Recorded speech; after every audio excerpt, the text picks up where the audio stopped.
Hey everyone, Brandon Palaniuk here. We're hanging out on the Mississippi River. We're on Pool 8. You can see it right behind me.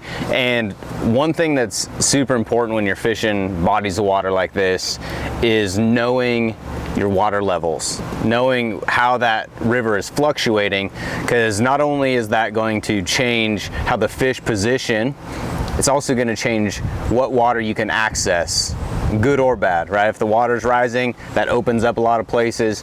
But if you're here like we are this week and the water's dropping, you also need to be able to adjust your mapping to know where you can and can't run, because there's a lot of sandbars, there's a lot of rock jetties and wing dams out here that you need to be aware of. So one thing that I like to do, fire up my Solix units, and what I do is I use the LakeMaster charts on here. They have incredible detail. One of my favorite features in the LakeMaster chart is the water level offset, and that allows me to be able to adjust those water levels and the contours that instantly change as soon as I adjust them on my Solix units. So I can go plus or minus however many feet I need to as those water levels change within the river, and I can stay dialed in, have my contours showing exactly how they are that day that I'm spending on the water.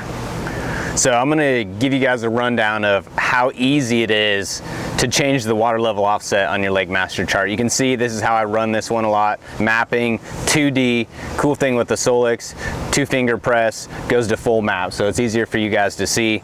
Now what you do, you can see all these contours. All you gotta do is push your menu button, you can do that, or you can use the cross touch and simply push chart.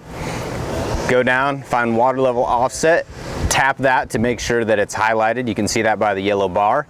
And then I like to use the dial, or you can slide with your finger, but the dial's a little bit easier to make those fine-tune adjustments, and you'll watch these contour changes.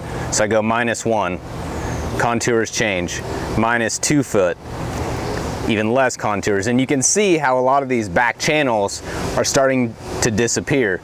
Well, that's because they're not deep enough to run. So not only is it an important feature for being able to see where those fish may be living, but it's also important to know how to run around these bodies of water. Now, if I go the opposite direction, go +4, you'll see how these contours change, right? See how the colors change? That's because my depth highlights are set to 4 and 5 foot for my shallow water, and then I've got the green set in that mid-depth range. So as I change that, the colors change, the contours change, everything is giving you that real-time data for when that water fluctuates. So super easy, piece of cake, and by far my favorite feature within the LakeMaster chart systems.